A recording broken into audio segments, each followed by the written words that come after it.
मूर्ख से पड़ा पाला। एक मजेदार कहानी। एक बार अकबर और बीरबल साथ बैठे हुए थे। तब अकबर ने बीरबल से कहा, बीरबल, मुझे एक ख्याल हमेशा ही आता है कि तुम जो इतने बुद्धिमान हो, तो तुम्हारे जो पिता हैं वह कितने बुद्धिमान होंगे। और मेरा मन है कि एक बार तुम्हारे पिता को जरूर मिलूं और देखूं कि वह बुद्धि में तुमसे भी बढ़कर हैं या नहीं।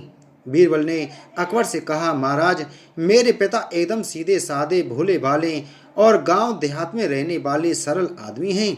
उनसे मिलकर आपको कुछ भी हासिल नहीं होगा, इसलिए अच्छा होगा आप उनसे मिलने का ख्याल छोड़ दें। अकबर को लगा बीरबल शायद इसलिए अपने पिता से मिलवाना नहीं चाहता क्योंकि हो सकता है उसके पिता उससे भी ज़्यादा बुद्धिमान हों और अपने से ज़्यादा बुद्धिशाली व्यक्ति को मेरे सामने लाकर वह अपना महत्व कम नहीं करना चाहता होगा। अकबर ने बीरबल की एक ना सुनी और उसे हुक्म दिया कि अगर 8 दिनों में उसने अपने पिता से उन्हें नहीं मिलवाया तो परिणाम अच्छा नहीं होगा। बीरबल के पास और कोई चारा नहीं था, तो बीरबल ने गांव से अपने पिता को संदेश भिजवाकर बुलवा लिया। बीरबल अब सच में दुविधा में था, क्योंकि उसके पिता सच में बहुत सरल और भोले भाले आदमी थे।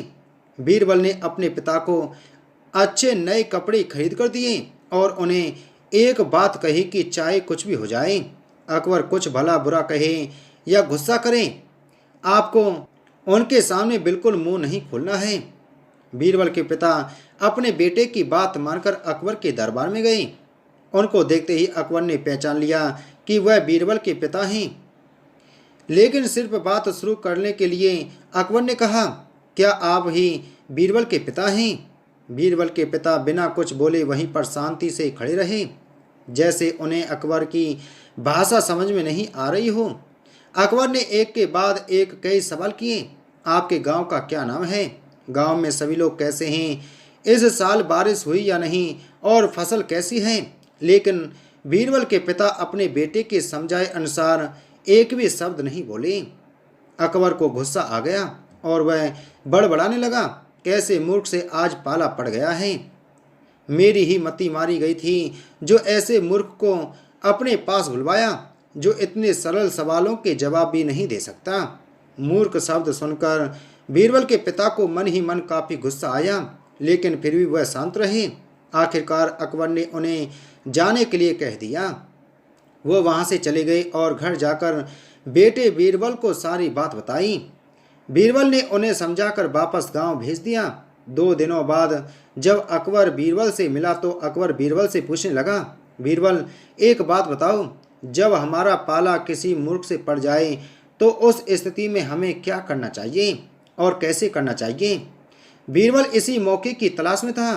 बीरबल ने तुरंत अकबर को जवाब दिया, महाराज, जब भी हमारा पाला किसी मूर्ख से पड़ जाए तो उस स्थिति में सबसे बेहतर जो हम कर सकते हैं वह है चुप रहना। ठीक उसी तरह जिस तरह मेरे पिताजी आपके सामने चुप थे। यह सुनकर अकबर का मुंह देखने लायक था, क्योंकि बीरबल ने न सिर्फ अपने पिता का बदला ले लिया था, बल्कि यह भी साबित कर दिया था कि सच में अगर कोई मूर्ख है तो वह अकबर है, न कि उसके पिताजी। शीर्षक पढ़कर आप लोगों को पता चल ही गया होगा कि आज की कहानी रामायण काल की है। सीता राम के विवाह से जुड़ी ये प्रेरक कहानी है। जब श्री राम और सीता का विवाह हो रहा था, तब अयोध्या से राजा दशरथ, जो कि भगवान राम के पिता थे, वे अपने नगर वासियों के साथ बारात लेकर जनकपुर आए थे। अलग अलग जगह रहने वाले लोगों में आदतें अलग अलग होती हैं। एक तरफ अयोध्या के लोग थे जो काफ़ी मृदुभाषी थे, वहीं दूसरी तरफ उस समय मिथिला के लोग अपशब्द कहने में बड़े माहिर थे। जनकपुर में बारात आई हुई थी। ऐसा कहा जाता है कि सभी को वहां 6 व्यंजन परोसे गए थे।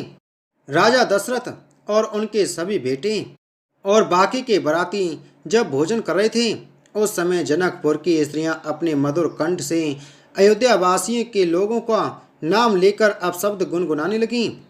एक बार तो राजा जनक डर गए कि कहीं किसी बाराती को बुरा न लग जाए, लेकिन राजा दशरथ और सभी राजकुमार अपशब्द को सुनकर जोर जोर से हंसने लगे। जनक उनके ऐसे व्यवहार से काफ़ी अचंभित रह गए। तब दशरथ ने उन्हें समझाते हुए कहा कि इनके अपशब्द सुनकर हमें इसलिए अच्छा लग रहा है क्योंकि अवसर विवाह का है। अपशब्द का अर्थ होता है व्यक्ति कुछ ऐसे शब्द कहता है जिसमें सामने वाले की खिल्ली उड़ाई जाती है या व्यंग किया जाता है और कई मौक़ों पर उसे अपमानित किया जाता है। लेकिन विवाह का प्रसंग हो तो अपशब्द भी अच्छे लगते हैं, बस उनमें सामने वाले का अपमान करने का भाव ना हो। दोस्तों, हमें इस कहानी से सीख मिलती है। राजा दशरथ ने हमें सिखाया कि अच्छे अवसर पर अपशब्द भी हंसने का काम कर सकते हैं। सिर्फ ध्यान रखना चाहिए कि उनमें व्यंग हो, तर्क हो। ध्यान रखें ऐसे अपशब्द को भूल कर भी ना कहें जिनसे सामने वाला व्यक्ति अपमानित होकर गुस्सा कर जाए।